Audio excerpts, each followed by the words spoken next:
I started talking and my mic wasn't on. I would have gone through the entire video and there would have been no sound. Only me. So hey my loves, I am here today to talk to you guys about some of my favorite brushes, and I've never done a video like this before just because, I don't know, I just didn't. But these are brushes that I use on a pretty much daily basis, or whenever I actually do get around to wearing makeup, and they're all right here. And I'm just gonna warn you, they look terrible here, but in the close-up shots I'm gonna show you the ones where they're nice and clean, but I'm an idiot and I washed my brushes first. And I was like, yes, all ready to go, and then I was like, wait, I have to put on makeup. It happens. So anyway, lots of different brushes here, and I have collected these over the past 2 years, 2-3 years or so. I guess we'll start with face brushes, because I don't know where else to start. For brushes for foundation, I don't typically use a brush for foundation, but when I do, the one that I've been using lately is the Sigma Angled Top Kabuki Brush, Sigma Angled Top Kabuki Brush F84. This one's a really good one. It's very dense, which is really good. I love the angle, which makes it very easy to get into those little nooks and crannies where you need to apply the foundation and you're not going to get streakiness or anything, which is really good, which is what I love about kabuki brushes in general, is they don't feel as streaky or like as flimsy. Like I find like a lot of other brushes, they are really flimsy feeling, whereas this one is not. And then for my face powder, I use another different type of kabuki brush, and this is by Bhumi, B-H-U-M-I.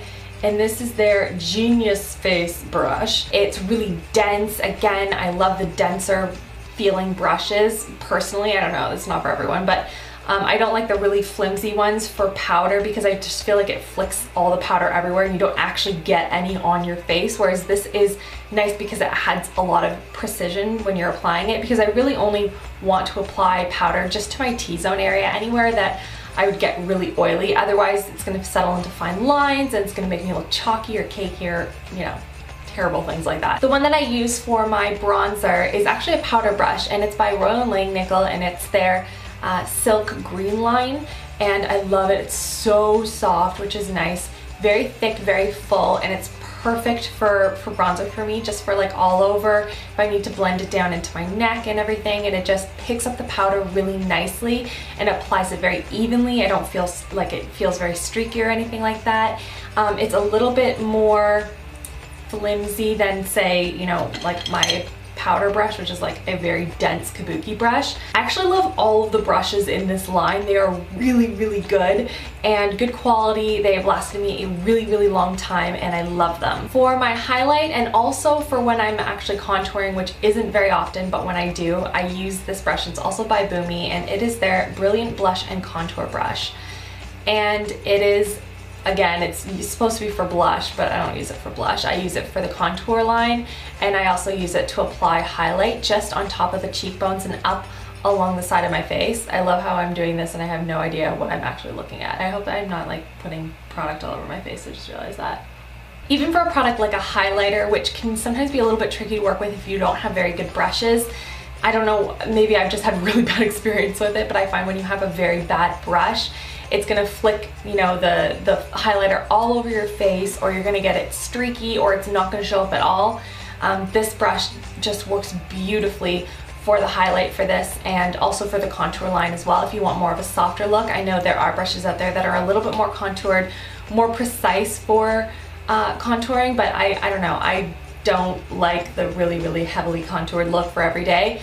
So this works out really well for me. It just gets in underneath the cheekbone. I can apply it under along the jawline as well, and up along the side of my face, and it just blends everything really nicely. For blush, I actually use a tapered brush, and this is by Sedona Lace, and this brush, like I don't know, I have yet to find a blush brush that I love more than this one. I've been using this one for a really, really long time.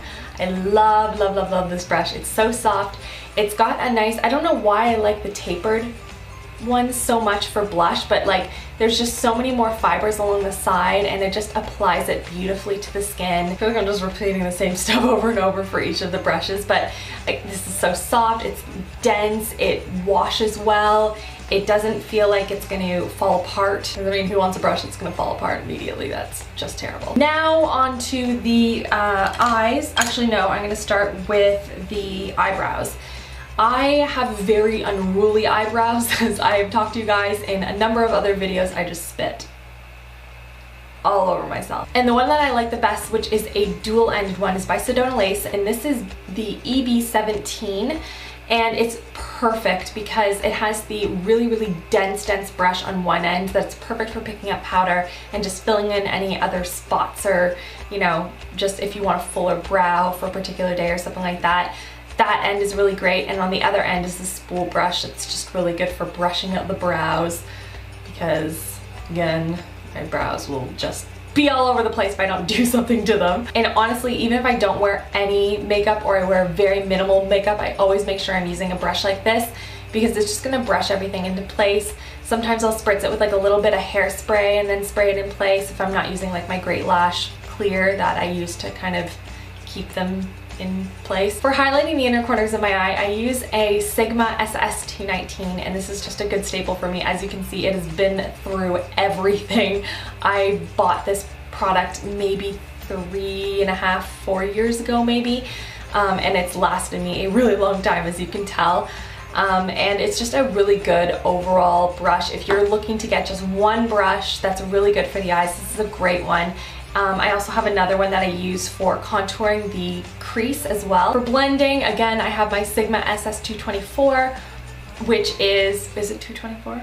Yes, it is. It's perfect for blending it out, and I have tried a bunch of different ones, and this one's just a really good, easy staple. Again, bought this years and years ago, and I love this brush. If I want to pack on a lot of color, I will use this Dome brush, which is by Sigma again, and this is their SS239.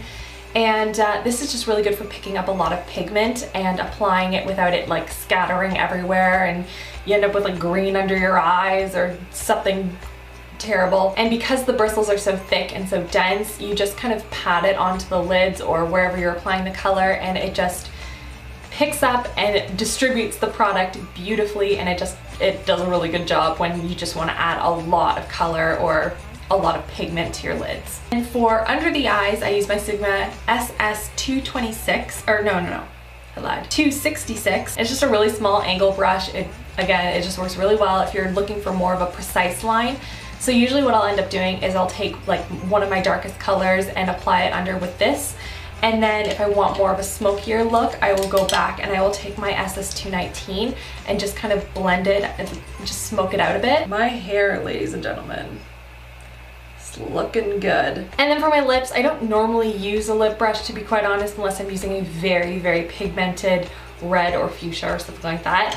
But when I do, I really like the Delium tools, and this is number 546. I feel like not enough people know about these brushes. They are fantastic. They have a really great lineup of brushes. They are a little bit more on the expensive side, but in my opinion, they've done a really good job with them.